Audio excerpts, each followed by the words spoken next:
Let me quickly explain that I'm sitting on a chair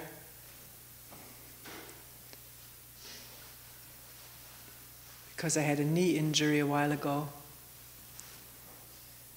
The reason I mention it, that in the last retreat, somebody who was entirely new to this place told us afterwards a certain rebelliousness coming up in seeing, at the time of the talk, people on the floor gathered around somebody sitting up higher. These are deeply imprinted impressions which have a strong effect upon us, unbeknownst to us, evoking feelings of reverence or rebellion. And unless there is awareness of this process,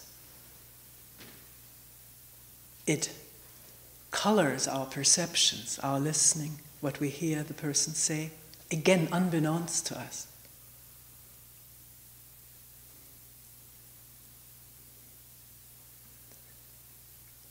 People who haven't been here before, please, you can also sit on chairs like this.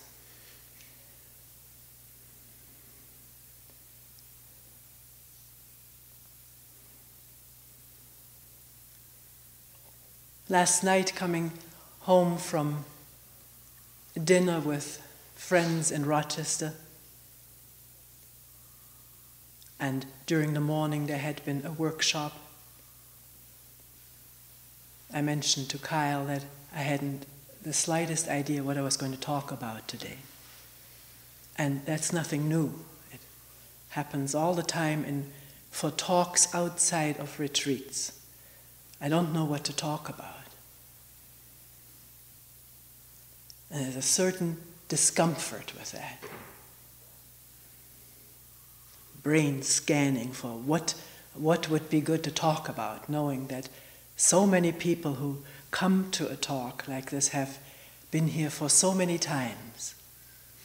There are 8 retreats, 8 times 7 is 56. I've been doing it for how many years? Times 10, 9, 8, and how many talks, not counting all these other talks. And the tapes that one may have heard in between talks.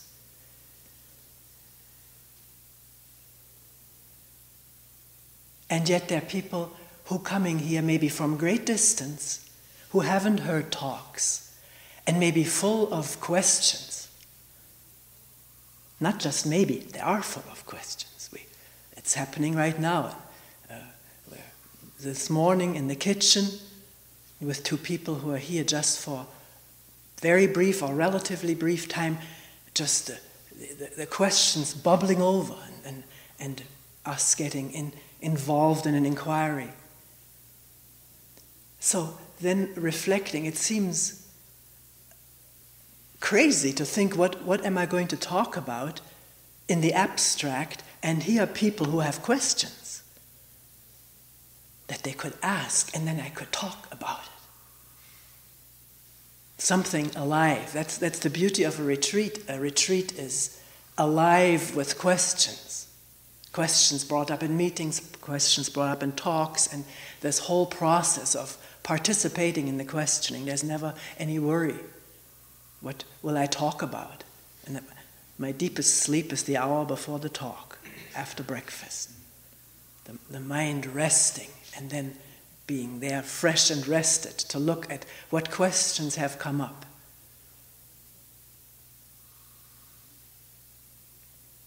So I'm wondering whether we could not have a discussion period. We have that at other times, next Monday, next Sunday. But if people have questions that they would like me to respond to, and if the response comes too fast, too quick, too unclear, then say, could you say that again? Or wait a minute, go over that, or no, I don't see it that way. Or as I'm coming to an end, or then saying, yes, but could you say some more about that? Or someone else having a similar question. Would you like to try that? I've got a backup here.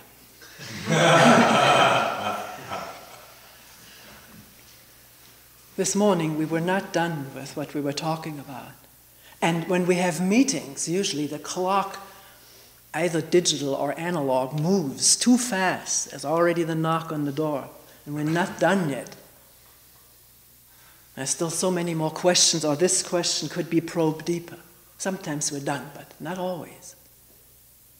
So instead of just Toni preparing herself for a talk here and doing all the work of trying to come up with something, could this be a mutual thing?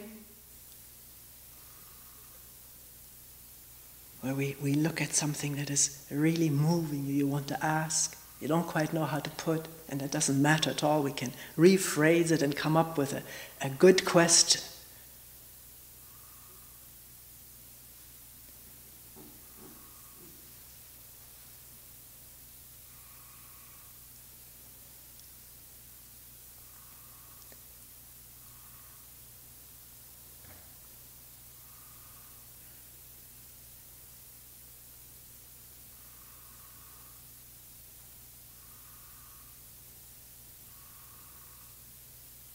I have a question.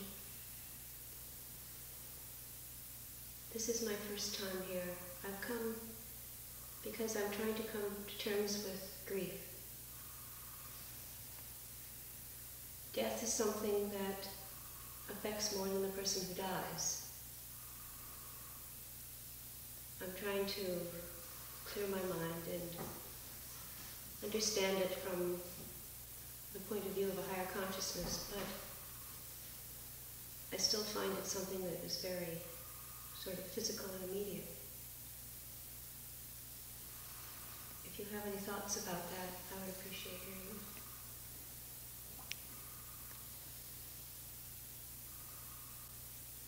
them. You're coming here, you say, because there is grief. Deep grief at the loss of someone. And grief, if I understand you right, you're saying does not just affect one person. I would like to clear my mind and have some deeper understanding of what grief is.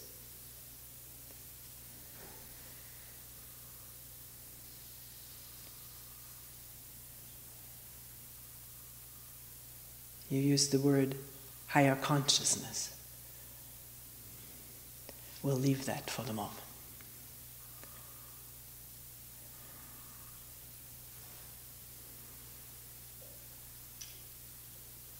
You said something more. You said, yet it is very physical. Did you say that?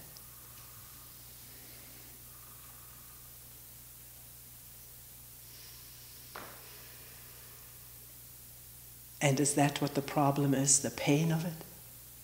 The pain of it and wanting to be rid of this pain, wanting to be done with it? Well, I think that, you see, as I said, death is not just something that affects the one who died. It leaves those of us behind who are still here with having to come to terms with that. Okay. Yes, it is a physical pain. It's a pain. How does it affect you as you're looking inwardly right now? How does it affect you who is left behind? As very deeply sad, And what is this deep sadness? Could you look at it and begin to describe it as you look at it? Look at it, listen to it, feel it. What is this deep sadness? What are the ingredients of it? Are you asking me for a response, or are you just asking? No, I'm looking with you.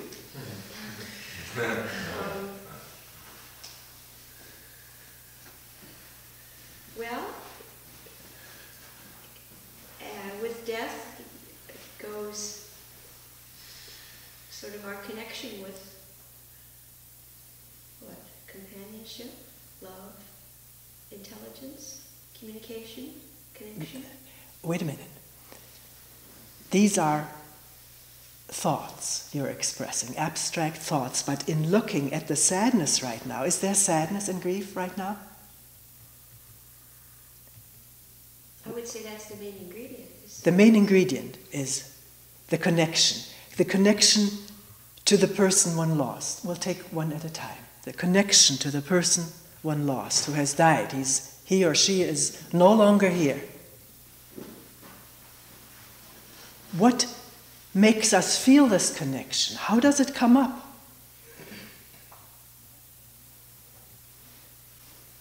As one is sitting, grieving, aching throughout the body, choking with tears if they don't come out freely. And if they come out freely, what is one crying about? What is going on that evokes all of this grief? Is it the remembrance of the person who's no longer here? Remembering how we were together, how nice it was, all the wonderful hours, days, years, and the thought of what we could be doing together if he or she wasn't dead, gone, forever.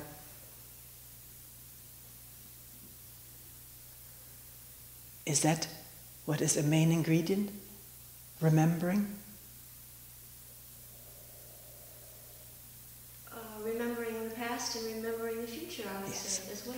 Yes. Remembering the past, and from the memory of the past, the thought of what the future could be or could have been if that person was still here.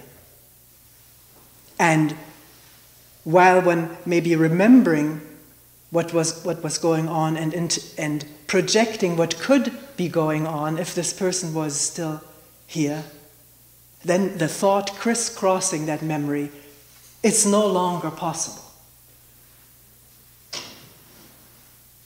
The memory and then the thought, this is not going to be possible anymore. I've lost it. I will never have it again. And the power of those thoughts to evoke grief, pain, sadness throughout the body. The power of the memory, of the projection into the future which will not be, because of the thought which is based on the knowledge of the death of the person. This will not ever be possible. And the tremendous impact of such thoughts on the whole organism.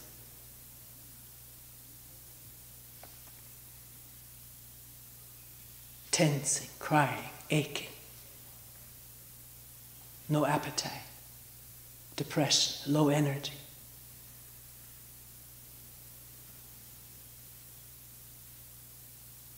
And we're not saying this is wrong, it shouldn't be this way. It's very important to see right now. It's not, what we're doing right now is not judging what is right and what is wrong, but we're looking at what is happening in a human being who's just lost a dear friend or spouse.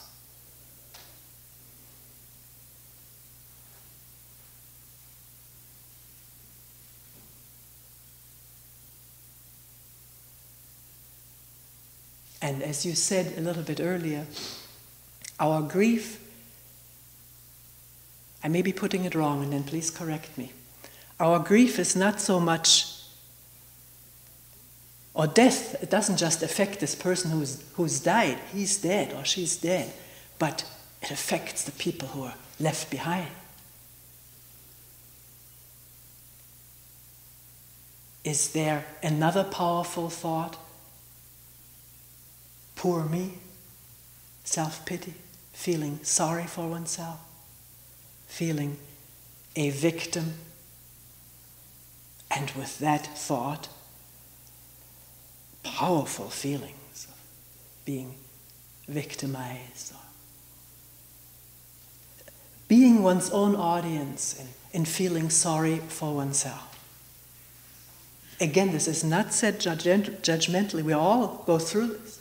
It's all familiar to everyone in this room. And what we're asking here, can one look clearly at what is going on, not judging it right or wrong, not saying this should cease, it should not be going on, or this is human nature, it has a reason for going on. We just want to look at it and understand it. That's what you said you came here for, to understand grief. Clear the mind. If I remember right, these were the words you used. Clear the mind so that grief can be understood. So can one look at self-pity? There may be none, or there may be some, or one may not want to look at it because one has an image that one is not indulging in self-pity. But if one suspends all ideas about how one ought to feel right now, or ought to look to others, just looks, then this grief will reveal itself. How it is aroused, how it is maintained and continued by constant thoughts about the past, about the future, and about myself in the middle of it all.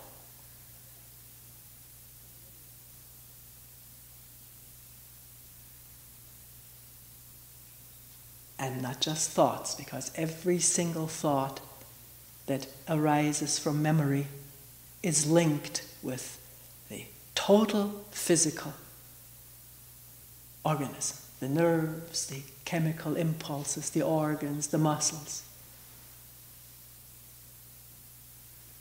the vision, the hearing.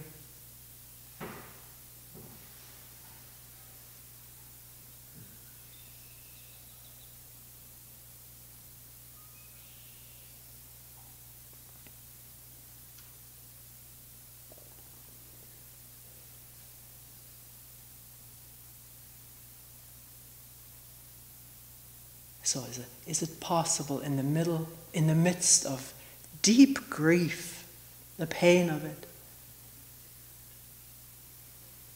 the overwhelmingness of it, to sit quietly and look into it, not as a judge,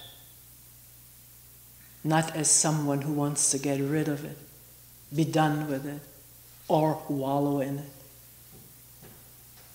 but understand it as it unfolds from moment to moment.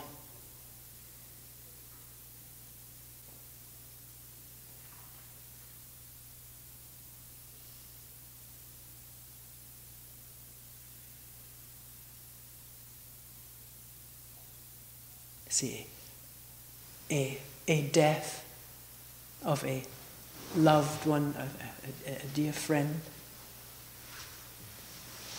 someone one was close with, maybe one saw him or her dying, was there up to the end. Doesn't this also evoke thoughts, how will it be when I die? And with that evoking this whole usually unconscious fear of dying,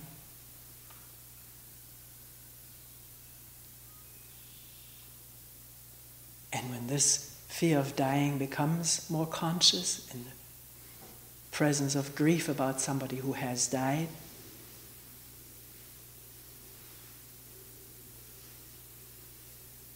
as it becomes more conscious, does it bring up thoughts? What's the use of living when I have to die? Or what's the use of going on living when I've lost my best friend? What is the meaning of this whole life? If we all have to die, be gone, nothing left except ashes or a tombstone.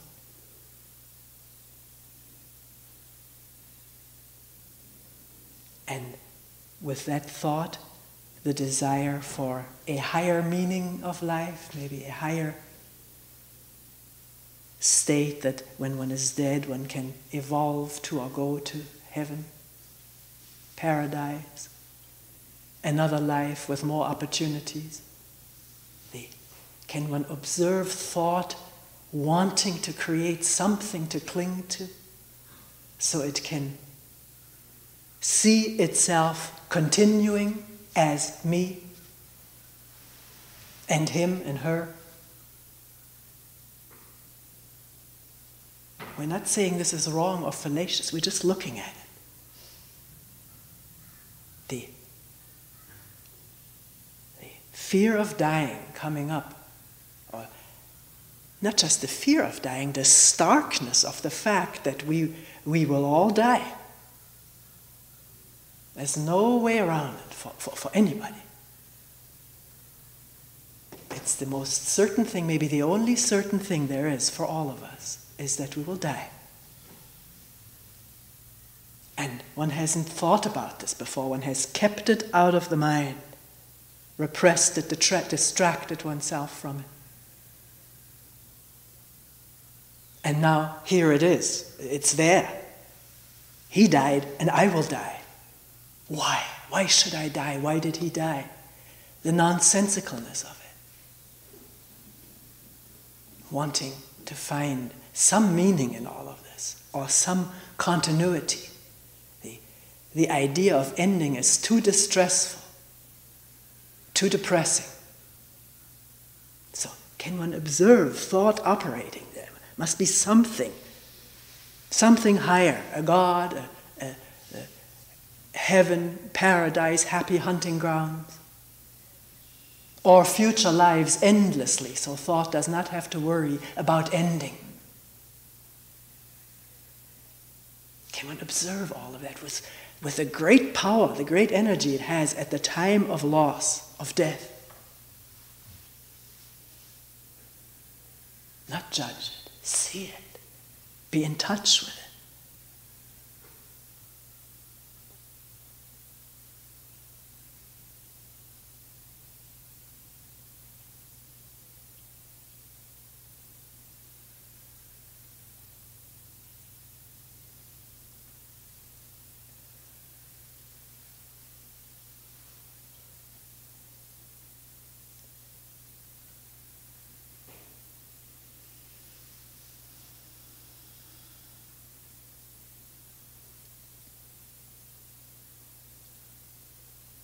And we're asking anew, afresh, what is the quality of seeing? Grief, pain, thoughts, hopes. What is the quality of seeing that, being aware of it?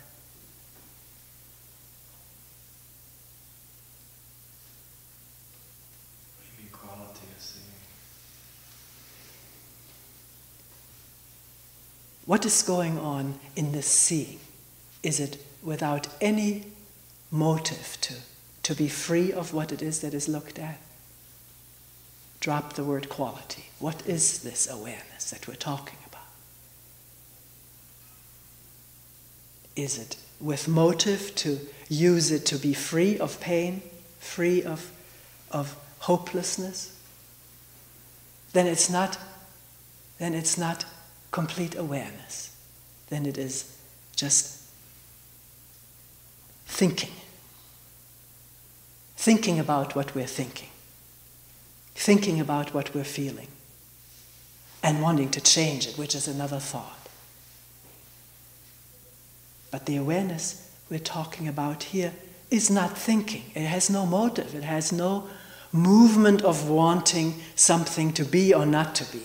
It's just open listening, as open as the space all around us.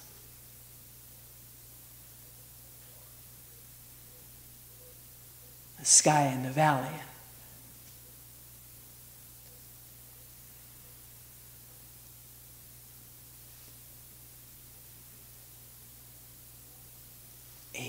A listening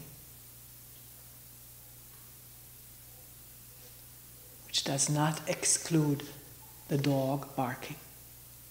That's there too, together with the pain and grief and thought running in loops for a while. But it can be seen and heard, just like the dog.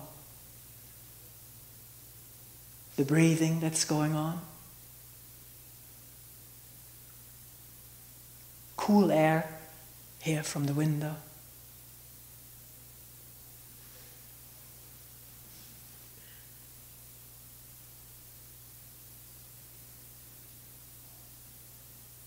What we're asking is, can there be an awareness which is all-inclusive, not excluding anything?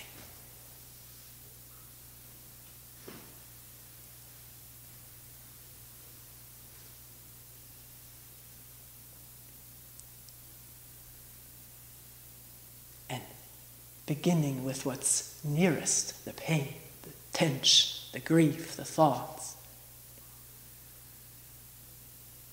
feeling throughout the body. And the sounds of people moving.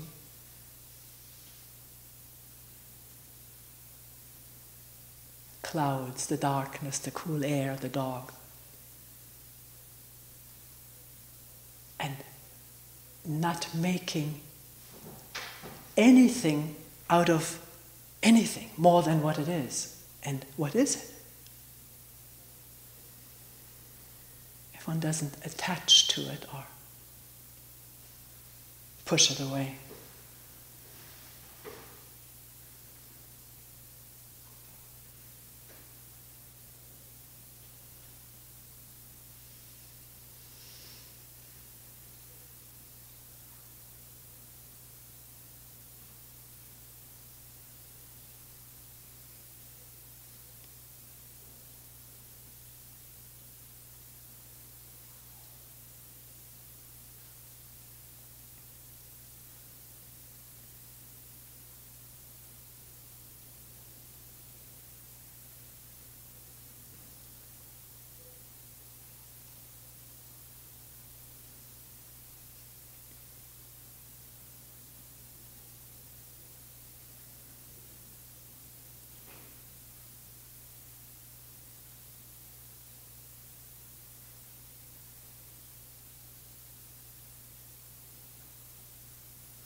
Tony, sometimes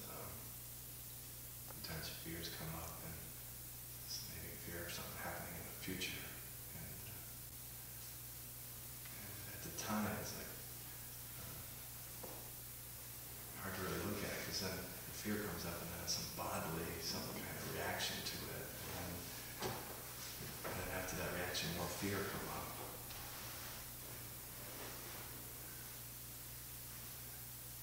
Sometimes they get caught up in it, and sometimes kind of question, what is this?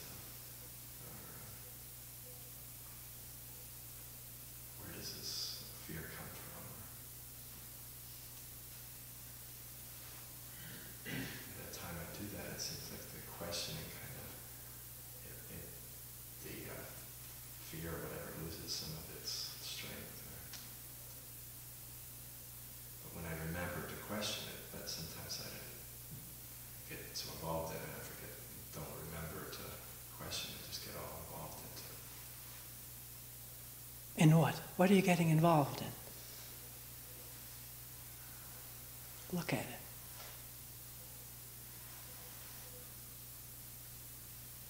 Because it's self-enclosing rather than... What is self-enclosing? What are you getting involved in? You're saying there's fear and getting so involved in it. What is going on? Look at it right now. At a fear. You remember something, you wouldn't bring it up. There's some fear that you're remembering right now and bringing it up. What brings about the fear? What's the involvement in it? Some kind of loss. A loss? Afraid to lose something. And how can you be afraid of losing something?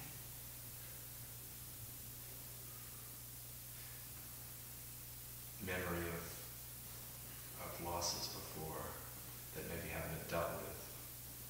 memory of losses before, and now the thought coming from that memory of a loss before, this may happen to me again. The feelings that this thought brings up, and the thoughts that come out of this feeling. The feeling is something is there to be afraid of, because I'm feeling afraid. Do you see that thought causes fear? First before the feeling. Yeah, it does. It's a memory. Without memory, there's no fear.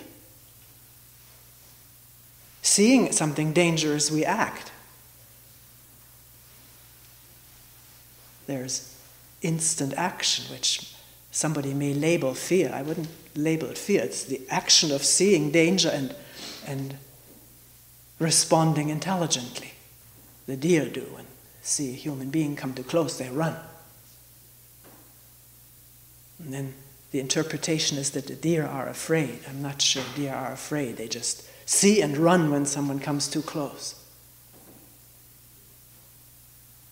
But in the case of thinking of a past loss, that's gone. And the next loss hasn't happened, but one can project it so vividly, so dramatically, that the body is inundated with feelings of fear, sadness, tension, anxiety, you name it, from that thought, from that memory, and spinning it out from what was into what will be or could be. It sounds so trivial maybe because we've talked about it so many times, but see it. Then it's neither trivial nor not trivial. It's real. It's the truth that thought generates fear. And fear generates more thoughts.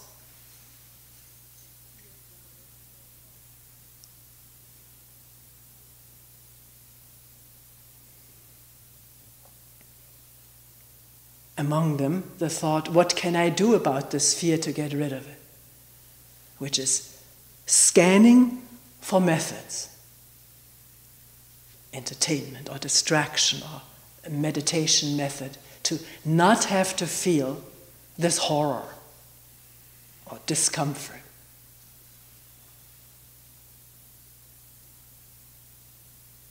And what we're asking is, can there be touch with this horror and discomfort? Unconditionally, not listen to it under the condition that it goes away. Then there's thought involved again. This is a prayer, maybe if I get in touch with it, it'll strengthen it, like putting gas into a fire. Have you experienced it that way? Because it may be true. It may be so, but we say so many things and don't watch. Because it's easier to live in our thoughts about things than to directly climb into the whole affair.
It's the most difficult thing to be aware at the moment that the body is inundated with grief or fear or anger.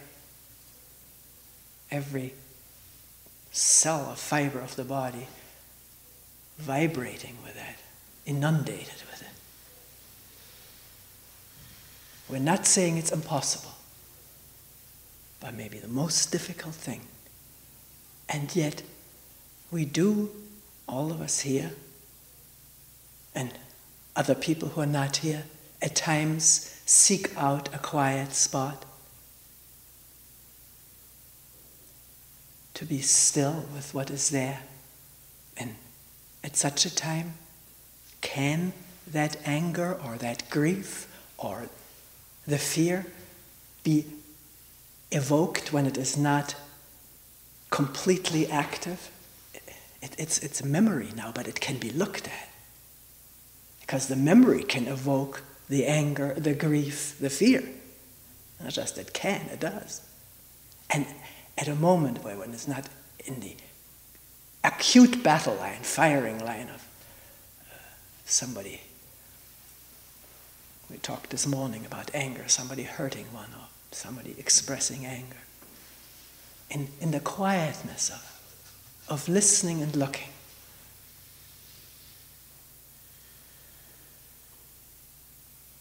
Can there be a suspension of right and wrong? I want to be rid of it. I don't like it. Or it's justified or human nature, a suspension of all of our ideas about anger, fear, or grief, and looking at it as it operates in quietness.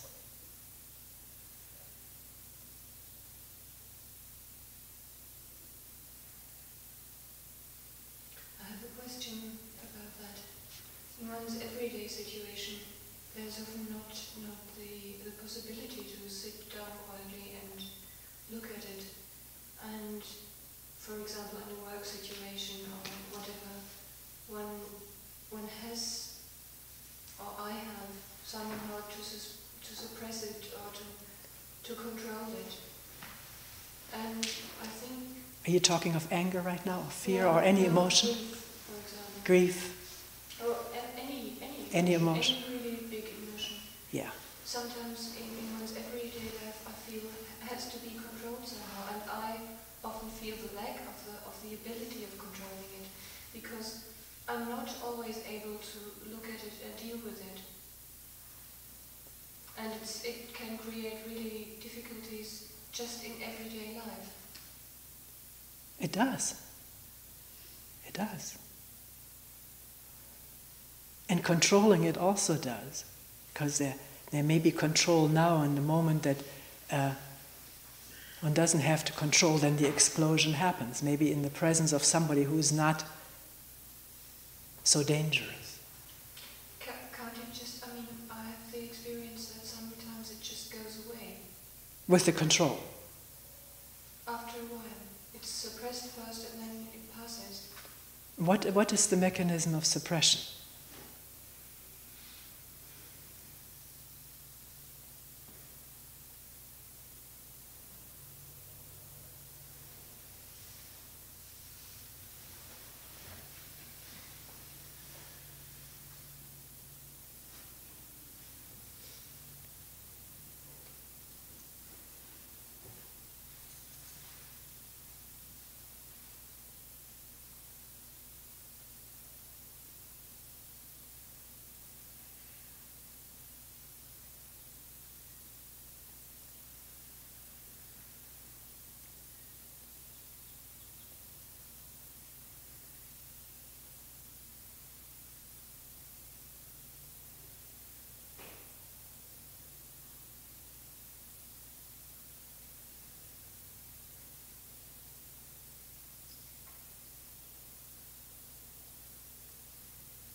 Is it something so quick, so automatic, that one doesn't know what it is? It has operated all one's life. With anger, I think it's not, I can only tell for me, and that's that I have such a bad conscience if I let it just go out. I somehow even, I think I can't even do it, I don't know. But that you can't even express the anger. The bad conscience is the mechanism of suppression. Yeah, and or that I just try to stay calm, to calm myself somehow. It's difficult to explain. But it would be good to look at it when it happens. Because with that, something new comes into the picture. And that's attention given to what is going on. Yeah, but I've still, something isn't still clear, and that's if you really in an everyday situation are confronted with a feeling that's, if you would really let go, it would create a very difficult situation, and you don't express it. You don't express your anger, or you don't express your being hurt, or whatever. I wonder if that always has to be called. If that always has to come out in another situation, then No. It can not just blow away like. Yeah, it can. Because what you described right now, you see very clearly. It's very clear if you express the anger, there's going to be a lot of hurt and damage done. Is that what you're saying? Yeah.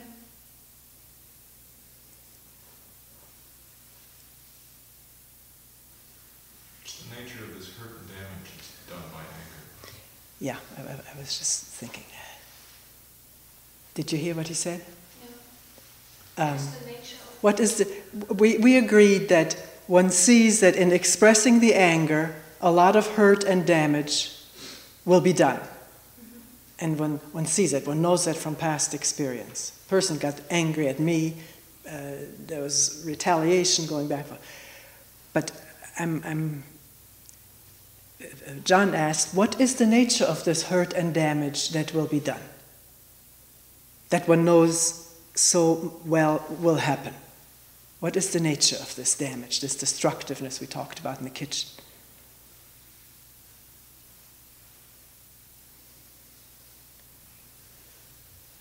I think it's just the fact that you inflict pain to others, onto others.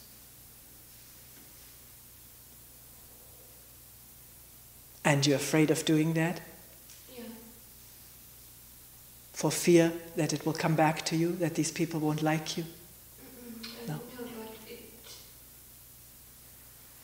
but that can be true also, but it's just enough to see that somebody is in pain because I said something.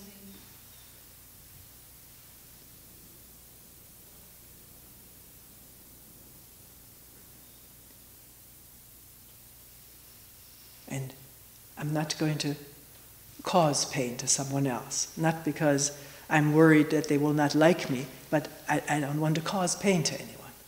It can be. Give me some of each. Yeah. Yeah. And why do you call that control? What is controlling in there? You see, I'm going to just hurt this person's feelings. I don't want to hurt anyone's feelings. I'm not going to say it. Because one doesn't follow an impulse.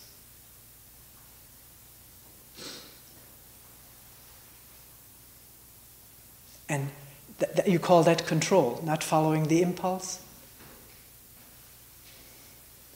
Can it be seeing the impulse, seeing the consequences, and not needing to go with it? As you say, it blows over, one is free of it? There's the expression of eating in anger in German, and I wonder if it isn't that. In other words, it's not blown over. It's not blown over. It's just not expressed. It's something is eaten in.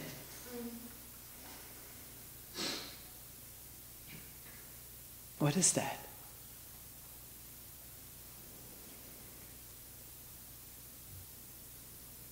I'm not going to say it. I don't want to hurt this person, but then something happens. What happens?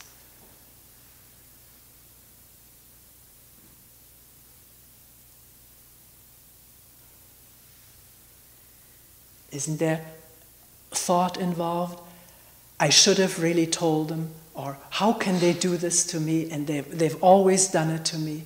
The unfairness of it all.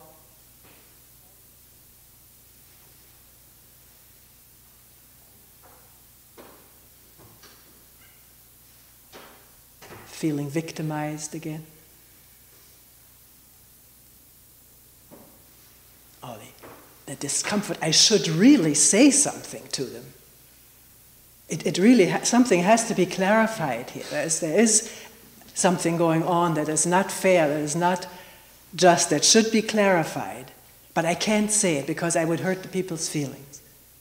And then this keeps operating. It hasn't been cleared. It's the eaten-in anger. Continues in the form of thoughts, maybe not conscious thoughts, maybe semi-conscious or unconscious thoughts, continuously generating anger.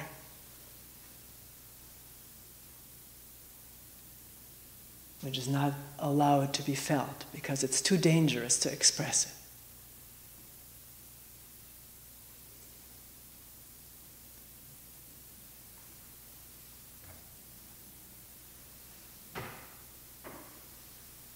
So the question comes up, why can't one meet with people and express something that one needs to say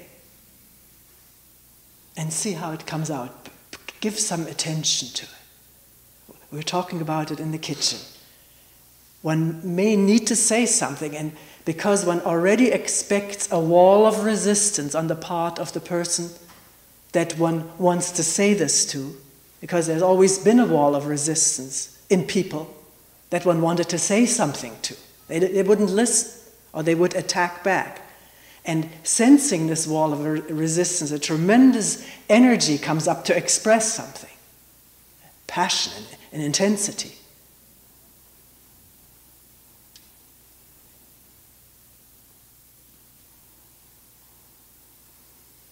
Trying to break through this wall of resistance of not being heard, not getting a fair hearing.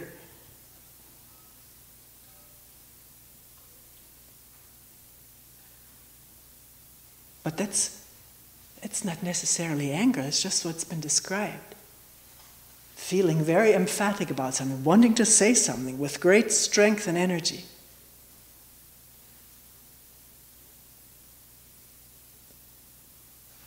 To clarify, not to insult, not to hurt. Or is that in there too? One does want to hurt somebody, but one shouldn't hurt somebody. And out of that conflict, problems, tensions, organismic pain. Yes, but the latter, for example, I find an important problem if one really wants to hurt somebody. Yeah. But then begin to see that. Because a little while ago, we said we don't want to hurt anybody. That's our image of ourselves. I'm a nice, genteel, agreeable, peaceful person. And into that image does not fit the idea, yes, I want to hurt this person. Not just the idea, the impulse, which we all have because we've been hurt so many times, all our life, in one way or another. And we just pine to hurt back.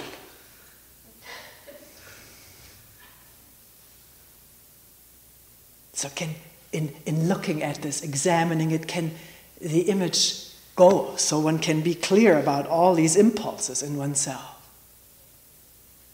Not judge them as right or wrong, good conscience or bad conscience, but you say, wait a minute, there is bad conscience, it is coming up. Then look at that too, as the an internal command from way back, don't do that, thou shalt not. This is bad. This is not our nice little girl, the parents will say when a child acts angrily or that's the bad conscience. It's all the voices of the past saying what is good and what is bad.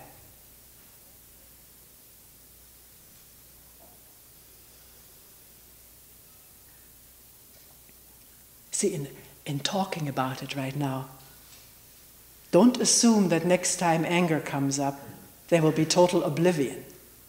Don't assume it. You're getting interested in finding out about it. And maybe there will be a moment of insight of what is all going on. And then maybe with great intensity or passion or energy, one can say something to the person, saying, look, I'm not saying this to hurt you, but I want to say something here.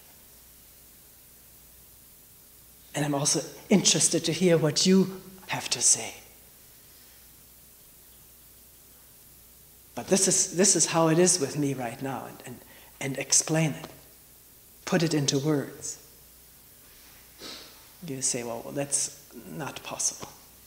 You don't know. It may be possible.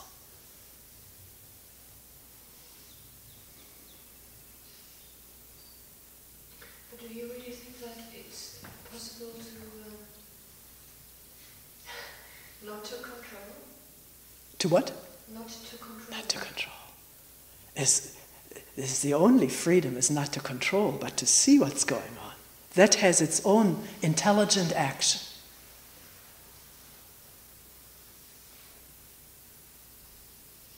Now, we were talking this morning in the kitchen. You mentioned having read something. Someone at a conference, at some peace conference, leaving the room because he was feeling so insulted or angry. He didn't want to burst out with anger in this peace conference, was it? And leaving the room just to what? You read it.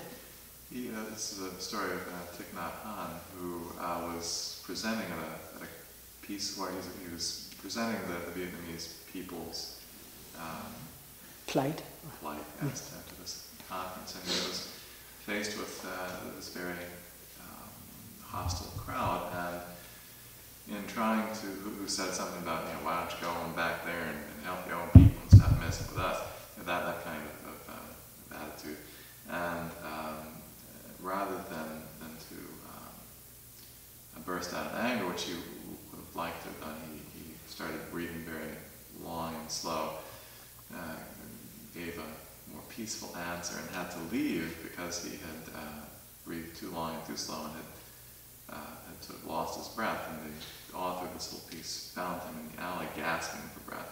That was the story. It's an interesting story.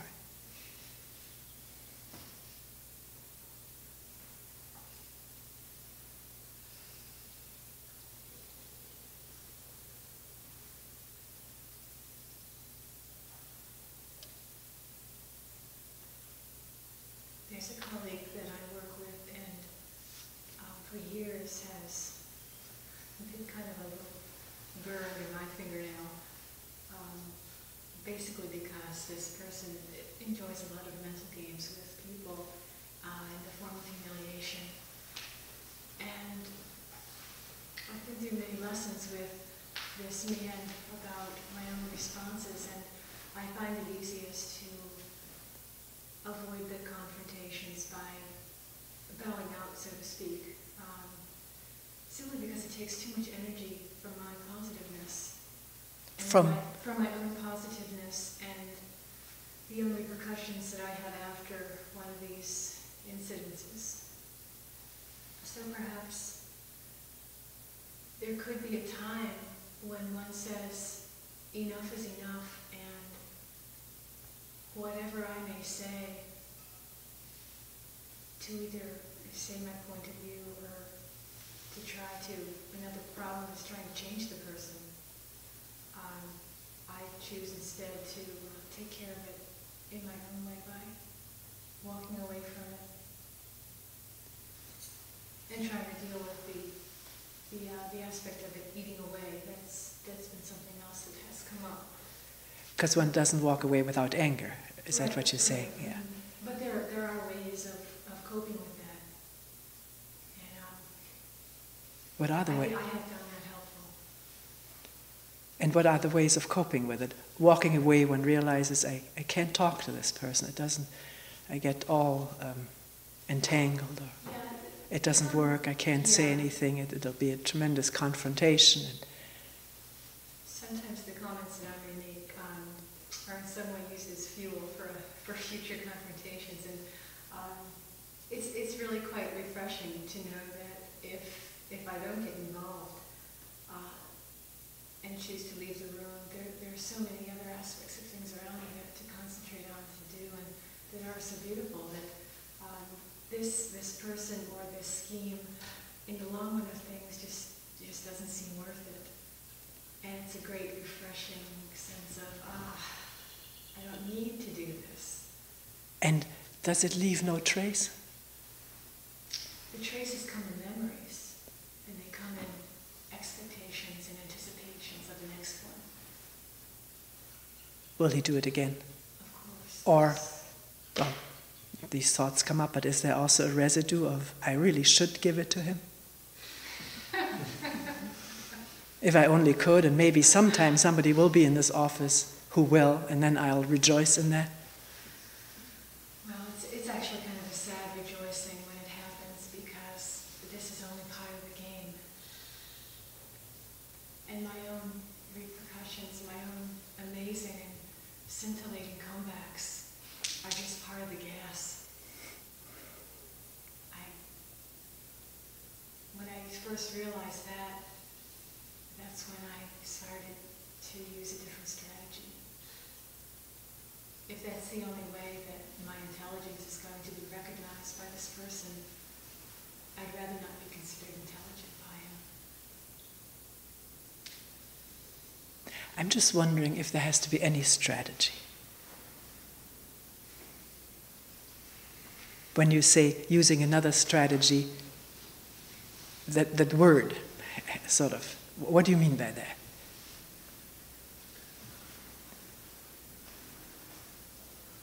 Do you mean what you described before, just leaving the room, concentrating on other beautiful things around? Yes.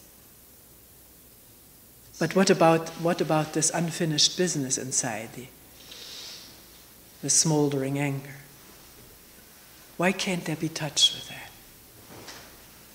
I don't mean giving energy to it by thinking of how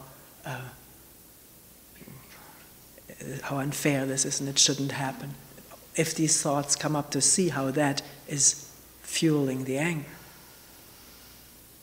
But not using any strategy, any technique, just the vulnerable openness of what's going on here,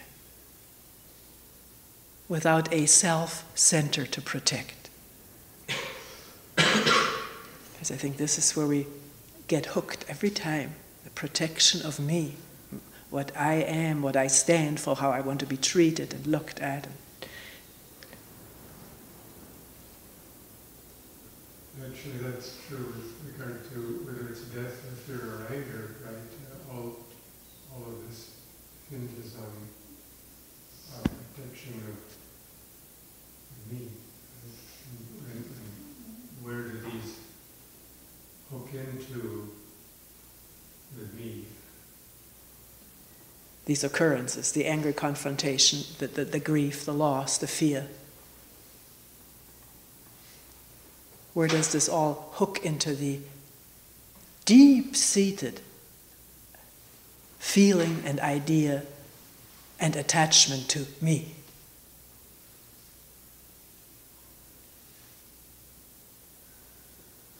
I would feel separate from somehow. Are you looking at it right now? We asked a huge question. Huh?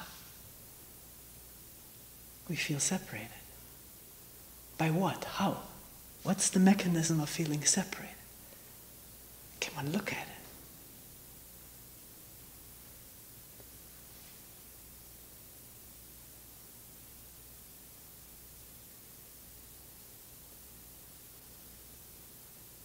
That sense of me is the feeling of separate from. Do you see that?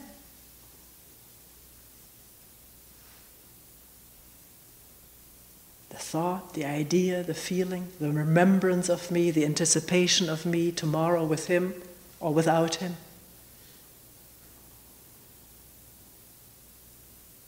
Do you see that it's all thought and memory and the feelings that go with thought and memory and anticipation?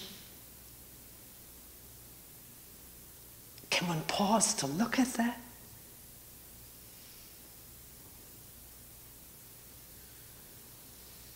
Without any strategy, without any technique.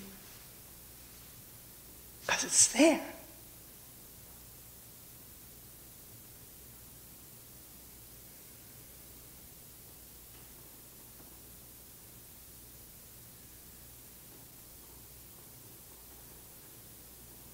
It's interesting that we say that in these circumstances, as Mary Hannah said, you need to control because being out in the real world or being in those situations, you just can't express this stuff. And so we invent strategies and techniques and ways of coping with it. And yet we make the world. I mean, if we don't... What do you mean we make the world? When you say we make the world, what do you mean by that? Well, it seems, I see myself too, how I assume that I can't do this in certain circumstances. You know, in the office or in certain relationships or with certain people, that somehow I have to control something, or I can't say something because it will hurt them, or I can't do this because they won't listen, and inside there's almost resentment of the world. It prohibits me from society, prohibits me from doing this. It's so difficult.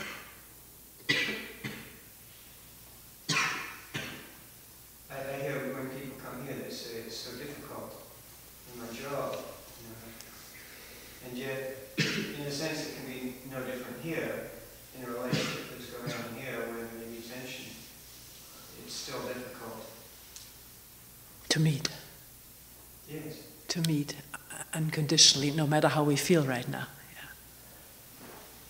And are we really prepared to do that?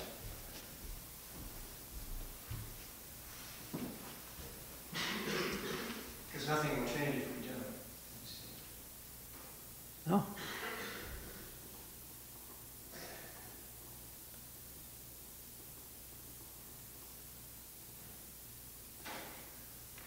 I don't think it's a question of taking a stand. I think it's more, which I don't know if that's what you were saying. No, that's not what I mean.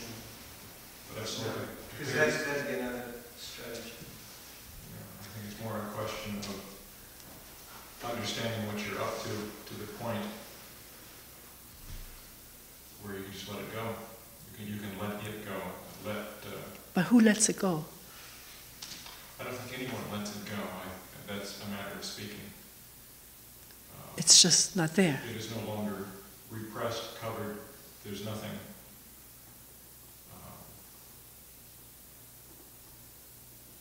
There's no strategy. There's no control. Nothing fueling, because control and strategy also fuel what you have taking a stand against.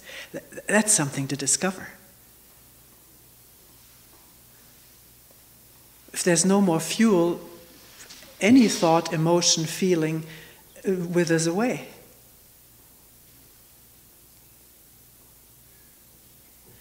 I don't think so, because if one really sits down, if I really sit down and look quietly at grief or whatever it may be, I just feel the feeling, and it doesn't, because I look at it, it doesn't go away.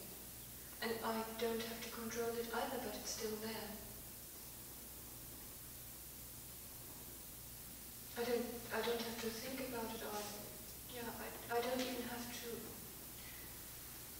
I don't know where it comes from because I don't have the feeling it comes from anywhere. It's just there. But there are many implicit thoughts and memories that we're not aware of. There's a depth of memory, depth of thought that may bubble up and reveal itself in this quiet being with something unconditionally, whether it goes away or not. Just sitting with a knot or a feeling of grief and not wanting anything of it. It's not wanting it to go away, not thinking it's good for me to have it. Suffering helps us on the spiritual path to put away all of those ideas. And just that. There may be a thought that's holding this. Me. I. They. Shouldn't. Maybe very simple, primitive thought holding, continuing the feeling of grief. We're not saying that the organism, if it has been in uproar or upset, snaps out of this the moment a thought is seen and disappears. The physical organism has a rhythm of its own. We've abused it, maltreated it for so long with all of the tensions and suppressions and resistances. So let that organism take its time and wisdom to recover, to heal. But is the wound getting fuel or getting more irritation? And with that question, one has to sit quietly, not assume everything has been seen about what created it or what maintains it.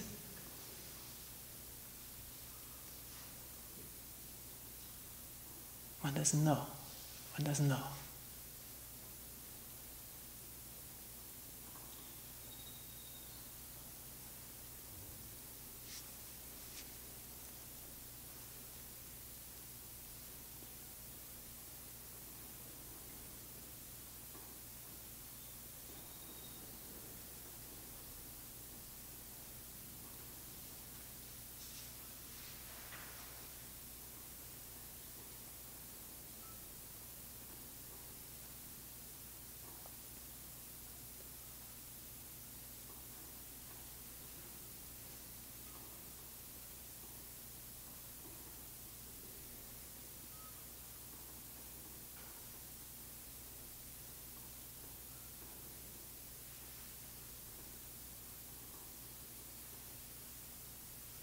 Tomorrow in Rochester at 7:30, Yes. there will be a sitting, 2 25-minute periods with 5-minute walking in between, and at 8:30 there will be a discussion period where we all sit in a circle, bring up things and respond to each other. There's brunch available now for $1.50. Anyone's welcome to stay. The Rochester thing is at the Friends meeting house? Oh, Yes. is it? Yes. Okay.